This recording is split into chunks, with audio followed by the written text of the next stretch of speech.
Hello guys, कैसे हैं आप लोग। दिस इज़ निकाइज इन फ्रंट ऑफ यू। मैं आशा करता हूं कि आप लोग ठीक होंगे। हम लोग इस समय पढ़ रहे हैं एडजेक्टिव, और एडजेक्टिव का हमने एक वीडियो जो है फर्स्ट वीडियो लोड कर दिया है। ठीक है, अगर आपने नहीं देखा है तो आप उसको देख सकते हैं। उस फर्स्ट वीडियो में हमने एडजेक्टिव के बारे में, basic of adjective, types of adjective और attributive use of adjective, predicative use of adjective, adjective of quality, adjective of quantity, ये बहुत सारी चीज़ें हमने डिस्कस किया है। अगर आपने पिछला वीडियो नहीं देखा है तो उसको आप देख लें अच्छे तरीके से। आज ये सेकेंड वीडियो है, this is the second video of adjective. और देखते हैं इसमें जो बचे हुए एडजेक्टिव बचे हैं, उसके टाइप बचे हैं, उनको देख लेते। तो यहाँ पर हमारा 7 नंबर एडजेक्टिव है जिसका नाम है डिमॉन्स्ट्रेटिव एडजेक्टिव। डिमॉन्स्ट्रेटिव एडजेक्टिव की जो हिंदी होती है, इसका मतलब होता है संकेतवाचक सर्वनाम। इसकी हिंदी क्या होती है? संकेतवाचक सर्वनाम होती है। तो जैसा कि इससे पता ही होता है कि इसका प्रयोग जो है किसी वस्तु या व्यक्ति या किसी स्थान की तरफ संकेत करने के लिए किया जाता है। Demonstrative adjective are used to indicate some person, place और थिंग। ये किसी व्यक्ति, स्थान या वस्तु की तरफ क्या करते हैं? संकेत करने के लिए, पॉइंट आउट करने के लिए कि ये चीज़ ये है, उसके लिए इस्तेमाल किया जाता है। जैसा कि आपको पता है कि demonstrative adjective is divided into 2 parts, definite demonstrative adjective और indefinite demonstrative adjective. Definite demonstrative adjective में दिस है, दैट है, दीज है, दोज है, सच है और द सेम है। और जिसमें इनडेफिनिट डिमॉन्स्ट्रेटिव एडजेक्टिव जो है, इनडेफिनिट डिमॉन्स्ट्रेटिव एडजेक्टिव, इसमें क्या है? इसमें सम है, एनी है, सर्टेन है, अदर है, एनी अदर है। इन वर्ड्स का इस्तेमाल किया जाता है। तो डेफिनिट डिमॉन्स्ट्रेटिव एडजेक्टिव, और पहले देख लेते हैं कि हमारे पास डेफिनिट डिमॉन्स्ट्रेटिव एडजेक्टिव जो हैं वो उनका फंक्शन क्या है। ठीक है, जैसा कि आपको पता है कि this, that, these, those, such, same, इनका प्रयोग प्रोनाउन की तरीके से भी इस्तेमाल किया जाता है और एडजेक्टिव की तरीके से भी इस्तेमाल किया जाता है। जब वर्ड्स जो हैं, जब नाउन की तारीफ करते हैं, नाउन को क्वालिफाई करते हैं, तब ये एडजेक्टिव का काम करते हैं। और नाउन की जगह पर जब इनका इस्तेमाल किया जाता है तो इनको प्रोनाउन कहा जाता है। और दोनों तरीके से देख लेते हैं। जैसे आपको ये तो पता है बहुत, क्योंकि प्रोनाउन जो हमने अपलोड कर दिया है, प्रोनाउन का वीडियो अगर आपने नहीं देखा है तो आप उसको देख ले, हमारे चैनल के प्लेलिस्ट में जा करके उन वीडियोस को देख ले। बहुत ही बेहतर तरीके से, बहुत ही अच्छी तरीके से समझाने की कोशिश की है। यहाँ पे हम लोग पढ़ रहे हैं डिमॉन्स्ट्रेटिव एडजेक्टिव। ठीक है, तो जैसा कि आपको पता है दिस मीन्स या, दिस का बहुवचन दिस, और दैट मीन्स वह, दैट का बहुवचन दो। तो दिस मीन्स यह, दैट मीन्स वह, दिस मीन्स ये, दोज मीन्स वो, और सच मीन्स ऐसा, और द सेम मीन्स वही। इस तरीके से इन वर्ड से जब ये नाउन को क्वालिफाई करते हैं तो इनको एडजेक्टिव कहा जाता है, और नाउन की जगह पर जब लगाया जाता है तो इनको प्रोनाउन कहा जाता है। और देखें कि जैसे आपने बोला दिस बुक इज माइन, ये किताब मेरी है। तो यहाँ बुक क्या है? नाउन है, और नाउन को तारीफ करने वाले मतलब बोलते हैं दिस। जैसे ये कलम मेरा है, तो आपने बोला ये कलम मेरा है, तो पॉइंट आउट करने के लिए दिस का इस्तेमाल करते हैं। सिंगुलर नंबर रहेगा तो दिस इज माई पेन, तो पॉइंट आउट करने के लिए, इंडिकेट करने के लिए दिस का इस्तेमाल किया जाता है। और दिस का बहुवचन जो होता है वो होता है दीज, तो हो जाएगा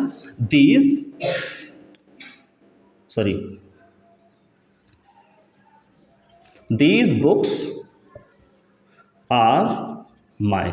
अभी बहुवचन हो गया तो यहाँ पे लगा दिया आर। तो बुक्स हमारा क्या हो गया? नाउन, बहुवचन है, प्लूरल नंबर है, तो इसके साथ आर लगा दिया।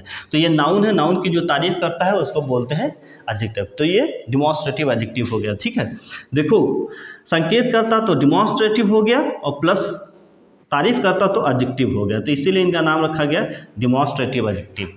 और जैसे लिखा है दैट इज वॉच, या दैट वॉच इज योर्स, वो वाली जो घड़ी है वो तुम्हारी है।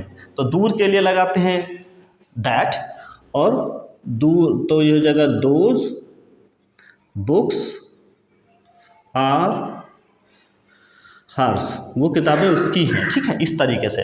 तो यहाँ पे क्या है? वॉच हमारा नाउन है और बुक्स हमारा नाउन है।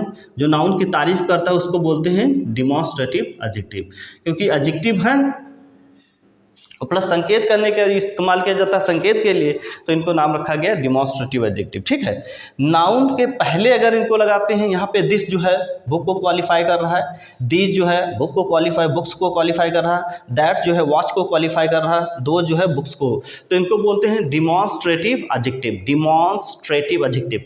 और डिमॉन्स्ट्रेटिव प्रोनाउन भी होते हैं, जब इनका प्रयोग नाउन की जगह पर करते हैं तो ये डिमॉन्स्ट्रेटिव प्रोनाउन होते हैं। जैसे इस तरीके से अगर सेंटेंस बना है तो ये डिमॉन्स्ट्रेटिव एडजेक्टिव है, और ये डिमॉन्स्ट्रेटिव एडजेक्टिव है, और ये डिमॉन्स्ट्रेटिव प्रोनाउन है। तो इसको ऐसे बनाएंगे, दिस इज बुक, ये हो गया। अब दिस इज बुक, ये मेरी किताब है, तो यहाँ पे ये बुक क्या है, नाउन, और ये बुक की जगह पर लगा है कि दिस इज बुक, ये किताब है, तो दिस मतलब यह क्या है, यह मतलब बुक है ना, तो बुक की जगह पर लगा तो ये हो गया प्रोनाउन, और प्लस संकेत किया जा रहा तो इसको बोलते हैं डिमॉन्स्ट्रेटिव प्रोनाउन। अब हो जाएगा दीज आर बुक्स, ये किताबें हैं, तो ये बुक्स की जगह पर लगाया गया है दीज, तो ये भी प्रोनाउन हो गया, डिमॉन्स्ट्रेटिव प्रोनाउन हो गया। अब जैसे लिखा दैट इज वॉच, वो घड़ी है, तो यहाँ पे दैट जो है वॉच की जगह पर लगा, ये भी डिमॉन्स्ट्रेटिव प्रोनाउन हो गया। और लिखा दोज आर बुक्स, वो किताबें हैं, तो ये बुक्स के लिए लगा है, तो ये भी डिमॉन्स्ट्रेटिव प्रोनाउन हो गया। जो नाउन की जगह पर लगेगा उसे डिमॉन्स्ट्रेटिव प्रोनाउन बोलते हैं, और जो नाउन को क्वालिफाई करेगा उसे डिमॉन्स्ट्रेटिव एडजेक्टिव बोलते हैं। Examples are in front of you, मैंने पूरी कोशिश की समझाने की, आई होप कि आपको समझ में आ गया होगा। ये हमारे जब नाउन के पहले लगे डिमॉन्स्ट्रेटिव एडजेक्टिव, और नाउन की जगह पर लगेंगे तो डिमॉन्स्ट्रेटिव प्रोनाउन। तो दिस जो है ये एडजेक्टिव का भी काम कर लेते हैं, और ये प्रोनाउन का भी काम कर लेते हैं। आओ देख लेते हैं कि हमारा इंडेफिनिट डिमॉन्स्ट्रेटिव एडजेक्टिव कैसे यूज़ किया जाता है। और देख लेते हैं, वो डेफिनिट एडजेक्टिव थे और ये हैं indefinite demonstrative adjective. Indefinite demonstrative adjective में हमारा सम है, एनी है, सर्टेन है, अदर है, और अनदर है, और एनी अदर है। इन वर्ड्स को इंडेफिनिट डिमॉन्स्ट्रेटिव एडजेक्टिव के रूप में यूज़ किया जाता है, क्योंकि ये अनिश्चितता की तरफ इशारा करते हैं। जैसे some mister Jha is looking for you, कोई मिस्टर झा करके आए हैं, यहाँ पर सम का मतलब कोई, मतलब अज्ञात पर्सन है, अननोन है। सब mister Jha is looking for you, कोई मिस्टर झा करके आदमी आया है, कोई बंदा है जो आपकी तलाश कर रहा है। तो यहाँ पे सम जो है वो अनिश्चितता की तरफ इशारा कर रहा है कि यहाँ पर मिस्टर झा को वो बंदा नहीं जानता, that mister Jha is unknown to that person, mister Jha जो है उस आदमी के लिए अननोन है। तो यहाँ पे सम का प्रयोग अनिश्चितता के लिए किया गया है। सब mister Jha is looking for you, कि कोई मिस्टर झा हैं जो आपकी तलाश कर रहे हैं। You met a certain woman yesterday evening, आप कल शाम को एक अनिश्चित औरत से मिले थे। तो यहाँ पर असर्टेन का मतलब है एक कोई औरत जिसके बारे में आप परिचित नहीं थे। तो यहाँ पे you met a certain woman, तुम एक अनिश्चित औरत से मिले थे कल शाम को। Do you have any pen, क्या तुम्हारे पास कोई कलम है। कोई का मतलब यहाँ पे नाम नहीं बताया गया कि आपके पास मार्कर है, कि जेल है, कि डॉट है, कि कैसा भी है। Do you have any pen, तो एनी यहाँ पे क्या है, एक तरीके से इंडेफिनिट है, जो कि एक अनिश्चित चीज़ की तरफ इशारा करती है। Do you have other books, क्या तुम्हारे पास दूसरी किताबें हैं। अब एग्जैक्टली नहीं बताया कि कौन सी किताबें। Do you have other books, क्या तुम्हारे पास कोई दूसरी किताबें हैं। तो यहाँ पर अनिश्चितता के लिए मतलब इंडेफिनिट डिमॉन्स्ट्रेटिव एडजेक्टिव, ऐसे इनको इंडेफिनिट डिमॉन्स्ट्रेटिव एडजेक्टिव कहा जाता है। ठीक है, और वो थे डेफिनिट एडजेक्टिव और ये थे इंडेफिनिट डिमॉन्स्ट्रेटिव एडजेक्टिव, जो अनिश्चितता की तरफ इशारा करते हैं। ठीक है, आओ देख लेते हैं कि अगला हमारा एडजेक्टिव कौन सा है। इस स्लाइड पे ज़रा सी नज़र डालिए, इसमें लिखा है 8 नंबर हमारा इंट्रोगेटिव एडजेक्टिव। इंट्रोगेटिव एडजेक्टिव कौन कौन से हैं। इंट्रोगेटिव एडजेक्टिव्स, जो जैसा कि आपको नाम ही से पता है कि इंट्रोगेटिव एडजेक्टिव प्रश्नवाचक विशेषण, तो ये ऐसे विशेषण होते हैं जिनसे सवाल पूछा जाता है। Interrogative adjectives are used to ask a question, एक सवाल पूछने के लिए करते हैं। तो हमारे साथ कौन कौन से हैं, जैसे विच पेन इज़ योर्स, आपका कलम कौन सा है। हुज हाउस इज योर्स, आपका घर कौन सा है। What book do you want to read, आप कौन सी किताब पढ़ना चाहते हैं। तो यहाँ पे विच है, हुज है, व्हाट है। जैसा कि ये इंट्रोगेटिव प्रोनाउन भी होते हैं और इंट्रोगेटिव एडजेक्टिव भी होते हैं। तो बिल्कुल मामला वैसे ही है, जिस तरीके से इंट्रोगेटिव एडजेक्टिव और इंट्रोगेटिव प्रोनाउन, हाँ, जिस तरीके से डिमॉन्स्ट्रेटिव एडजेक्टिव और डिमॉन्स्ट्रेटिव प्रोनाउन होते हैं, वैसे इंट्रोगेटिव एडजेक्टिव और इंट्रोगेटिव प्रोनाउन भी होते हैं। जो नाउन की तारीफ करते हैं तो वो एडजेक्टिव हो जाते हैं, और जो नाउन की जगह पर लगते हैं वो प्रोनाउन हो जाते हैं। तो बिल्कुल है। विच पेन, तो यहाँ पे पेन हम क्या देखें, पेन हमारा नाउन है, नाउन को क्वालिफाई करने वाले वर्ड को क्या बोलते हैं, एडजेक्टिव। तो लिखा विच पेन इज योर्स, तुम्हारा कलम कौन सा है।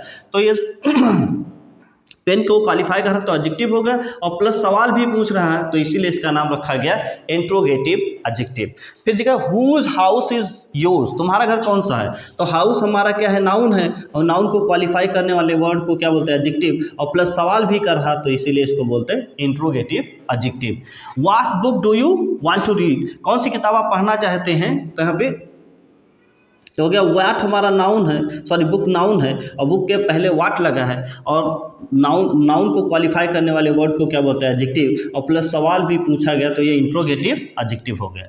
इंट्रोगेटिव प्रोनाउन भी होते हैं, जो नाउन की जगह पर लगाए जाते हैं उनको इंट्रोगेटिव प्रोनाउन बोलते हैं, और जो नाउन की तारीफ करते हैं, क्वालिफाई करते हैं, उनको इंट्रोगेटिव एडजेक्टिव बोलते हैं। जैसे अगर प्रोनाउन की बात करें हम, तो जैसे लिखा है विच इज योर हाउस, आपका घर कौन सा है। तो यहाँ पे क्या हो गया, आपका घर कौन सा है।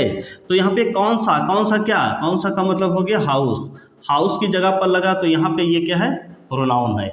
जो नाउन की जगह पर लगेगा दैट इज कॉल्ड प्रोनाउन, और जो नाउन को क्वालिफाई करता है दैट इज कॉल्ड एडजेक्टिव। तो ये इंट्रोगेटिव एडजेक्टिव है और ये इंट्रोगेटिव प्रोनाउन है, ठीक है। अब जैसे हो गया हुज इज योर हाउस, तुम्हारा घर कौन सा है। तो यहाँ पे कौन सा का मतलब हाउस ना, तो हाउस की जगह पर लगा तो ये हो गया प्रोनाउन। तो इंट्रोगेटिव प्रोनाउंस भी होते हैं, जो नाउन की तारीफ करेगा एडजेक्टिव, और जो नाउन की जगह पर यूज़ किया जाएगा उसे प्रोनाउन बोलते हैं, ठीक है। आओ देख लेते हैं कि which is our next adjective, ठीक है।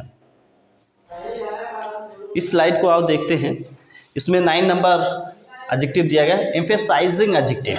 जैसा कि नाम ही से पता है एम्फेसाइजिंग एडजेक्टिव, ये एडजेक्टिव किसी नाउन पर जोर डालने के लिए इस्तेमाल किया जाता है।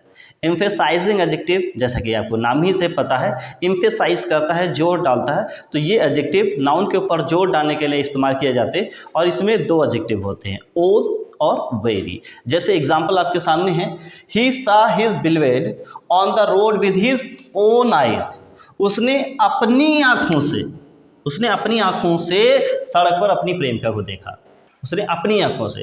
तो आँखों ऐसे मतलब he saw his beloved on the road with his eyes, तभी सही था। लेकिन यहाँ पर ओन का इस्तेमाल जो किया गया है वो आइज के ऊपर एम्फेसिस करने के लिए कि उसने खुद की आँखों से अपनी प्रेमिका को सड़क के ऊपर देखा, ठीक है। दूसरा देखा, she killed her husband before her very eyes, उसने अपने पति को अपने आंखों के सामने ही मार डाला। तो यहाँ पर वेरी का इस्तेमाल आइज को एम्फेसिस करने के लिए इस्तेमाल किया गया। She killed her husband before her very eyes, तो यहाँ पर वेरी का इस्तेमाल आइज को एम्फेसिस करने के लिए किया गया। एक्स्ट्रा मीनिंग कुछ भी नहीं, कि उसने खुद की आंखों के सामने ही अपने पति को मार डाला।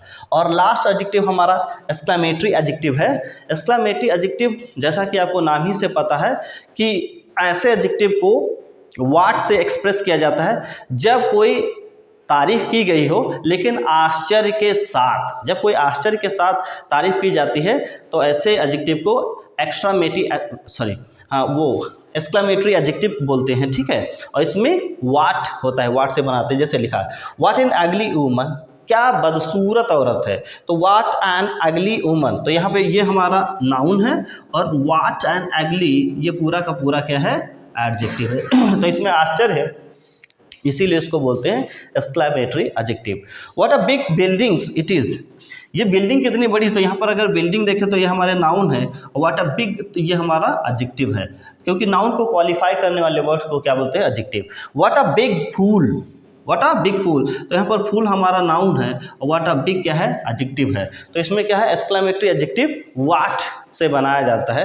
तो इस तरीके से हमने 10 जो प्रोनाउन थे उनको पूरी तरीके से फिनिश कर लिया है।